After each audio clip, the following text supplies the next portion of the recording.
अस्सलाम वालेकुम मेरे परदेसी भाइयों, कैसे हो? ठीक हो गए दोस्तों? अल्लाह के करम से आप लोग सब बढ़िया हो गए। दोस्तों अब इस वीडियो में बात करेंगे सऊदी अरब की बहुत सारी अपडेट आई है। दोस्तों वीडियो में लास्ट तक बने रहें ताकि आप लोगों को पूरी जानकारी हो जाए। और दोस्तों अगर आपने अभी तक चैनल को सब्सक्राइब नहीं किया, चैनल को सब्सक्राइब करें, लाइक करें, वीडियो को शेयर जरूर कर दें। चलिए चलते हैं वीडियो की तरफ।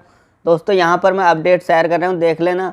मिनिस्ट्री ऑफ कॉमर्स की तरफ से अपडेट आई है जिसमें एक सऊदी शहरी के नाम पर एक गैर मुल्की 5 फार्मेसी चला रहा था, यानी कि 5 मेडिकल स्टोर चला रहा था। और उस गैर मुल्की की जो इनकम थी 1 लाख रियाल पर महीने हुआ करती थी, जिसे मिनिस्ट्री ऑफ कॉमर्स की तरफ से पकड़ लिया गया। जैसे कि आप लोगों को मालूम है, सऊदी अरब के अंदर किसी सऊदी शहरी के नाम पर अगर अपना बिजनेस कोई गैर मुल्की करता है तो ये गैर कानूनी तरीके से बहुत ही गलत है और गैर कानूनी तरीके से ये जुर्म भी है। तो इसको पकड़ लिया गया है और इसको सज़ा भी सुना दी गई है। और इसके अलावा एक अपडेट आई है, सऊदी अरब के अंदर एक फरार चल रहे 7 साल से एक आतंकवादी ने वांटेड ने सिक्योरिटी की घेराबंदी की वजह से अपने आप को बम से उड़ा लिया है।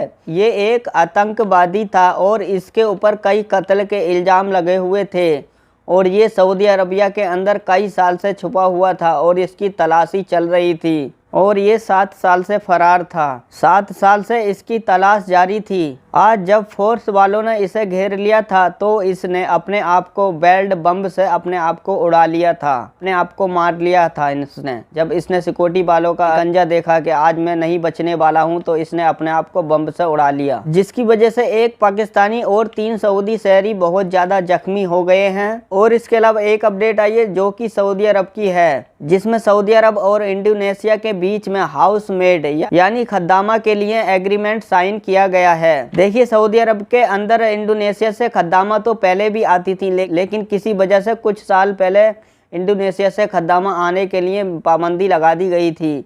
लेकिन अभी सऊदी अरब और इंडोनेशिया की सरकार ने एक एग्रीमेंट साइन किया है जिसमें बताया गया इंडोनेशिया से खद्दामा सऊदी अरब के लिए आना अब चालू हो जाएंगी। इसके अलावा एक अपडेट आई है मिनिस्ट्री ऑफ ह्यूमन रिसोर्स की तरफ से। इसमें इन्होंने बताया सऊदी अरब के अंदर काम कर रहे गैर मुल्की लोगों के लिए 5 उनके अधिकार हैं, जो कि कंपनी या कफिल उनसे कोई भी पैसा नहीं ले सकता है। गैर मुल्की जो भी सऊदी अरब के अंदर काम करते हैं, जिसमें इन्होंने बताया, सबसे पहले यहाँ पर बता देता हूँ मैं, सऊदी अरब के अंदर अगर कोई भी वर्कर काम करता है या कफिल या कंपनी के पास में, तो कफिल या कंपनी वर्कर से इकामा बनाने के लिए पैसा नहीं मांग सकती है और नहीं कफिल मांग सकता है।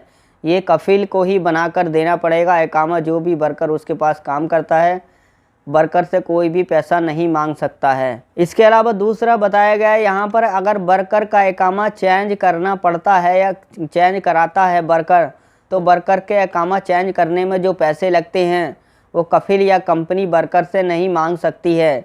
ये कंपनी का ही अधिकार है। कंपनी या कफिल उस वर्कर का इकामा चेंज करके देगी और वर्कर से पैसा नहीं मांगा जाएगा। इसके अलावा यहाँ पर तीसरा बताया गया, अगर कोई वर्कर नकल कफाला कराता है, अपनी कंपनी को छोड़कर दूसरी कंपनी में जाता है, तो नकल कफाला के नाम पर वर्कर से कोई भी पैसा नहीं चार्ज किया जाएगा। तो ये कंपनी का ही अधिकार है, वर्कर से पैसा नहीं मांगा जाएगा। और इसके अलावा जो चौथे नंबर पे है, चौथे नंबर पे बताया गया, अगर किसी भी वर्कर को कंपनी या कफिल बुलवाता है तो उसके बुलवाने में जो खर्चा होता है, पैसा जो लगता है, तो वो वर्कर से नहीं लिया जाएगा।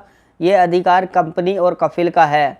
अगर कोई भी वर्कर से पैसा लेता है तो ये कानूनन जुर्म है। इसके अलावा 5वें नंबर पे यहाँ पर बताया गया, अगर कोई भी वर्कर छुट्टी जाता है, री एंट्री वीज़ा लगाने के लिए जो पैसा वर्कर से मांगा जाता है, अगर कोई भी कंपनी या कफिल मांगता है तो ये कानूनन जुर्म है। और वर्कर अगर कंप्लेन कर देता है तो कंपनी के ऊपर गिरामा भी आ सकता है और कफिल के ऊपर गिरामा भी आ सकता है। ये मिनिस्ट्री ऑफ ह्यूमन रिसोर्स की तरफ से बता दिया गया है। हालांकि वर्कर से ही लिए जाते हैं ये पैसे, लेकिन ये कानूनन जुर्म है। इसके अलावा एक अपडेट आई है इंडिया से। देखिए दिल्ली सरकार ने जहां पर बहुत ज़्यादा भीड़ रहती है तो वहां पर कंटिन्यू मास्क लगाने के लिए अनाउंस कर दिया है। अगर कोई भी हजरात मास्क नहीं लगाता हुआ पकड़ा गया तो उस पर 500 रुपये का जुर्माना लगाया जाएगा। ये दिल्ली सरकार ने अनाउंस कर दिया है। देखिए अभी भी कोरोना के केस इंडिया के अंदर थोड़े बढ़ रहे हैं, तो इसकी वजह से दिल्ली सरकार ने मास्क की पाबंदी को बढ़ा दिया है।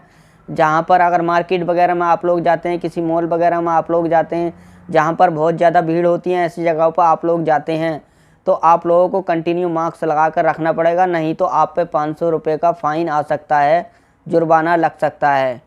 और दोस्तों ये थी आज की अपडेट जो कि मैं आप लोगों के साथ में शेयर कर दिया हूँ। और दोस्तों अगर आप लोगों को वीडियो अच्छी लगी, वीडियो को शेयर करना, लाइक करना, चैनल को सब्सक्राइब करना। तब तक के लिए अल्लाह हाफिज़।